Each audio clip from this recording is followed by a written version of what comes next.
Yo! What's up mga paps? Welcome back! So ngayon ay second day na ng ating road trip adventure. At ang ating first stop for today ay ang Greens Pool at ang Elephant Rock. So 70 kilometers away lang from Albany, kaya nag-drive kami ng 1 oras para makapunta rito. So inagahan nga naming pumunta rito para hindi mainit at makapag-swimming pa. At mukhang tama nga, hindi mainit at hindi rin mahangin, kaya ayos mag-swimming. Ma-flex naman kahit papano ang ating pinaghirapang summer body mga paps. Grabe naman, sa picture pa lang, asul na yung tubig oh.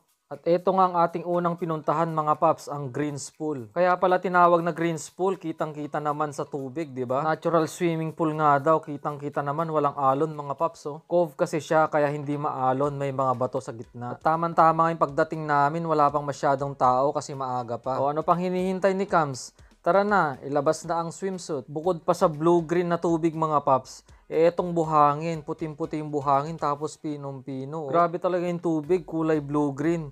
Parang nasa swimming pool lang talaga, no? May chlorine kaya yan? At ayan, i-flex na natin ang ating mga taba, muscle natin Kams. Kaya pala walang masyadong naliligo. Sobrang lamig ng tubig mga paps. Parang may yelo yung tubig ginusto namin to Mga paps, sobrang lamig. Cold. Ang lamig, parang may yelo yung tubig. Alright, one, two.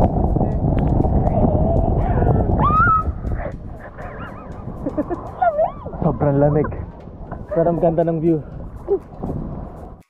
Practice nga tayo ng flex mga paps. Pang! Panira naman tong si Kams, ang lamig ng tubig Sobrang lamig, hindi ako makatagal kapag nakalubog yung katawan ko sa tubig. Parang yung puso ko naninigas din. Tapos etong si Kams nag-e-enjoy na. Pa-float-float na lang Kaya umahon na lang ako para magpalipad ng drone.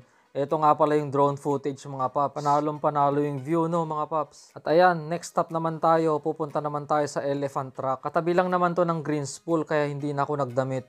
Tsaka maliligo na naman ulit Wala naman sigurong LTO dito na nanghuhuli ng walang damit Wala nang suot na damit. Wala pang suot na tsinelas. Punong-puno ng buhangin ba naman? Tsaka mas masarap pala talaga sa paa kapag nag-drive ng walang tsinelas. At ayun, wrong timing pa nga. Yung entrance daw dito, under construction. Kailangan mong dumaan doon sa kabila, medyo malayo. Ayaw na ni Kams maglakad na malayo. At solved na siya sa Greens Pool kanina na naligo. Kaya nagpalipad na lang ako ng drone. Panalo rin yung Elephant Rock mga paps